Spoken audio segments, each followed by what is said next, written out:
voltar a esta mesa, este espaço, estas conversas, falar em casa. É bom estar aqui outra vez. Como é que tem sido este tempo? De férias, de tempo com família. Recomeços. Sim. Os desafios novos das condições em que ainda nos encontramos, mas bem. Uhum. Yeah. No domingo tivemos dois bons tempos na casa e disseste algumas coisas interessantes e gostaríamos de conversar um bocadinho sobre elas. A primeira foi: arrependimento é mudança de forma de pensamento. Tiago, foi o João que disse, mas tu concordas com isto? Tendo a concordar, não é? Acho que o arrependimento tem mais a ver com isso, com mudar o pensamento que nós temos acerca de alguma coisa, porque se nós mudarmos apenas o aspecto exterior da coisa, não é? Eu imponho uma regra para deixar de fazer certas coisas porque estou arrependido, supostamente, mas se o meu pensamento não muda, não sei até onde é que irá a minha força, até onde é que eu me consigo esticar dentro da regra para deixar de fazer ou mudar alguma coisa na minha vida, para estar realmente arrependido. Portanto, tendo a concordar com o que o João disse, sim. Ele disse muitas coisas interessantes, essa foi uma delas. Tivemos um domingo muito rico. De acordo com o texto bíblico, arrependimento é isso, realmente. Uma mudança de direção. Não, isso é consequência da mudança de pensamento. Sim, Porque eu posso mudar de direção, mas se não estiver profundamente convencido de que aquele é o caminho... Volta ao mesmo. É uma questão de tempo e eu volto ao mesmo. E eu dizia, entre outras coisas, lembrávamos juntos, porque partilhar a palavra é também conversar, não é? É também... E lembrávamos que o arrependimento pode ter sentimentos, e terá certamente, mas não é um sentimento. Que algumas vezes as pessoas acham que arrependimento Só chega depois do sentimento. Ou que, por exemplo, chorar lamentando as consequências da minha decisão, não é? As pessoas dizem, não, ele está arrependido porque está a chorar e lamenta, de facto, enfim, as consequências das suas decisões e do caminho por onde foi. Bom, isso faz parte do arrependimento, mas arrependimento é, antes de tudo isso, a revelação, o entendimento. É mesmo, eu via de uma maneira, mas hoje vejo de outra. Eu acreditava de uma maneira, mas eu hoje estou convencido de outra. E arrependimento é isso. E não entender isso é desgastante para a vida, porque aquilo de que nós precisamos mesmo para que haja mudança na nossa vida é uma mudança profunda no entendimento, na forma como vemos a realidade da minha vida. E Deus faz isso em nós. É na relação com Deus que isso acontece connosco. Sim, e é aí que Paulo também nos incentiva a renovar o nosso entendimento. Ou seja, há um processo que também nos compete, há uma parte que também é nossa, não é só ato do divino. Não, é procurar em Deus uma nova forma de ver. Senhor, eu vejo assim, como é que tu vês? Enfim, eu creio assim, mas como é que é um processo constante de questionar também aquilo em que a gente crê, aquilo que estamos a viver, a forma como olhamos, e estar aberto, enfim, a sermos influenciados pela forma como Deus vê e que partilha connosco. É fundamentalmente mudança de entendimento. Arrependimento é mudança de entendimento. Outra questão que foi aqui salientada por parte da nossa equipa foi: Deus tem liberdade para dar e tirar. Tem? É uma liberdade que muitas vezes nós parece que gostávamos que estivesse do nosso lado, não é? Sim. O João andou muito à volta da parte que a gente considera final da história de Jó. Não quer dizer que tenha sido o fim da história de Jó, até porque segundo o título que a gente deu, não foi um fim, foi um novo início, não é? Mas há ali muita coisa na vida de Jó e que nós nos podemos identificar, que gostaríamos de ser nós a determinar quando é que elas terminam. Eu gostaria de ser eu a dizer quando é que a minha dor termina, quando é que o meu sofrimento termina, quando é que a situação difícil porque um amigo, um familiar, um irmão está a passar, quando é que é o fim dessas coisas, mas realmente Deus vê muito além daquilo que nós vemos e precisamos ser também renovados nesse entendimento, não é? Perceber que Deus vê além daquilo que nós conseguimos perceber.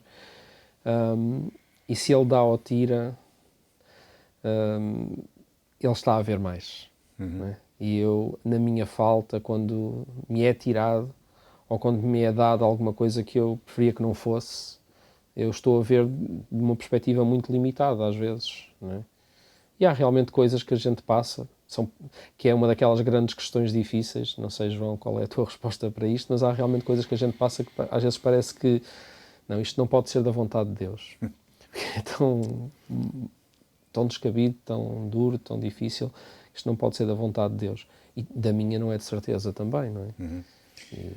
Acho que qualquer pessoa que acredita em Deus tendencialmente dirá: Deus tem liberdade para dar e tirar.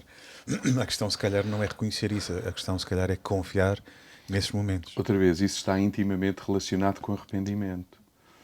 Porque se arrependimento é mudança de entendimento, o que está em causa é o seguinte: quem é que eu penso que eu sou? Em comparação quem eu com... penso que Deus é. Exato. Portanto, é na medida em que eu vou tendo um entendimento de quem eu sou e de quem Deus é, que eu digo, conhecendo Deus, eu digo: eu confio em Ti, eu espero em Ti, eu entrego-me a Ti, independentemente de não gostar do que estou a viver. Confiando na natureza. E outra vez, é entendimento, é os meus olhos viram, os meus olhos... Eu, como já dizia, eu ouvia falar de Ti, mas agora conheço-te, e faça isso, eu entendo que Tu dás e que Tu tiras. Por mais que no momento em que especialmente...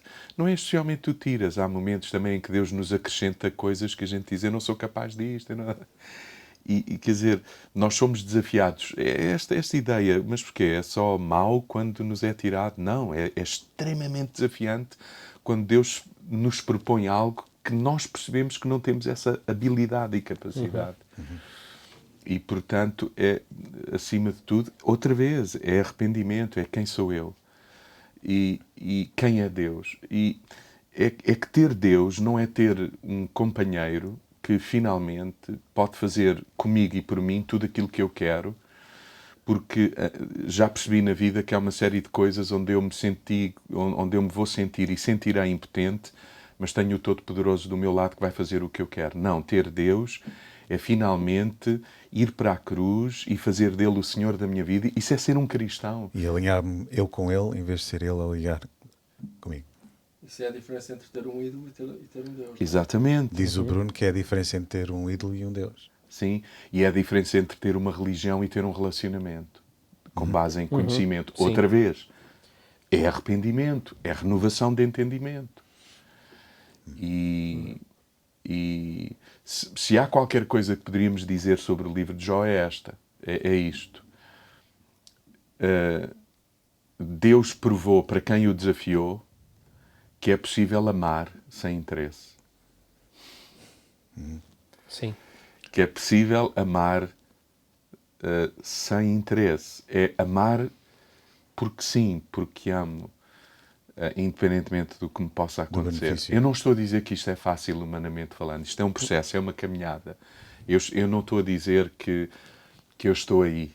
O que eu estou a dizer é, diante daquela revelação, cá está, diante daquela proposta de entendimento, eu pelo menos quero dizer hoje, aqui e agora, sim, amém. Que seja esse o meu entendimento. E é aí que dizes uma frase que... Então, no contexto, não é nada fácil de escutar e de digerir. Existem começos que só acontecem quando chegamos ao fim de alguma coisa. Eu não tenho dúvida. E sabes, a idade ajuda-nos a perceber isso. Ajuda-nos que em vários momentos em que eu cheguei ao meu limite, onde eu disse, não está em mim aquilo que é pedido de mim, eu dependo de Deus. E aí Sim. É no fim de nós mesmos que encontramos a graça de Deus na nossa vida. Sempre. Então, nós não deveríamos ter medo daqueles momentos em que nos sentimos limitados, incapazes, inseguros, desde que não nos enchamos de nós mesmos e de orgulho, e que nesses momentos possamos ficar rendidos diante de Deus, sabendo que se Ele é connosco, Ele dar-nos-á aquilo que necessitamos para enfrentar o que estamos a enfrentar. Mas E isso implica espera, paciência, sofrimento. sofrimento, que não estamos no controle das coisas. E não estamos mesmo. Sim. É isso. Pensar naquilo que Jó viveu, perder família, perder riqueza. Sim. Eu acho que nós vamos encontrar isso, é isso que acabaste de escrever, João, e essa frase, subtítulo do tema, o tema é panorama, os últimos domingos que partilhaste a palavra. Eu acho que vamos encontrar isso de forma cíclica na nossa vida. Eu não sei se o livro de Jó continuasse, se nós tivéssemos relato dali para a frente, se não iríamos encontrar outro momento onde Jó podia ter feito um clique igual e dissesse que agora conhecia Deus, ainda no outro nível, ainda mais à frente. Porque mesmo que eu passe por uma situação muito difícil, e tu falaste de uma coisa lá, acho que, não sei se ias mencionar isso, Paulo, que nós muitas vezes, quando tudo está bem, é muito fácil dizer que Deus está sempre a tempo, está sempre a horas. Ou seja, Deus faz as coisas no tempo dele e o tempo dele é sempre oportuno e certo. Deus nunca chega tarde. Deus nunca chega tarde. Que o povo diz também. Sim, não nós dizemos isso, mas quando estamos em aflição, eu não sei se sou capaz de dizer isso ou se não me encontro, uma vez mais, a dizer porquê. E até quando? Aquelas perguntas que são básicas da vida. Não, mas há outra coisa que o Jó nos ensina e todo o texto, o livro dos Salmos nos ensina. Não tem mal de dizer porquê, até quando. Mas, se é isso que nos habita em momentos difíceis, encontremos um lugar onde possamos gritar, literalmente gritar, e expressar o que vai dentro diante de Deus e sem medo, porque isso é acolhido. A Bíblia chama isso lamento. A arte do lamento perdeu-se nos cristãos. E eu lamento que o lamento se tenha perdido. Porque é também nesse fim de nós mesmos que Deus nos encontra. E não é falta de fé. Nesses fins plurais. É procura dentro da relação. Ou seja, o lamento... em fé, exatamente, constatar-me a mim mesmo. Exato. Portanto, eu estou inteiro na minha caminhada de fé com Deus, até trazendo o meu lamento. E no fim do livro de Jó, Deus lamenta que os amigos religiosos de Jó não entendessem o lamento. Exato. Nem dele, nem os dele. Porque eles nunca falam deles, ele fala sempre do outro.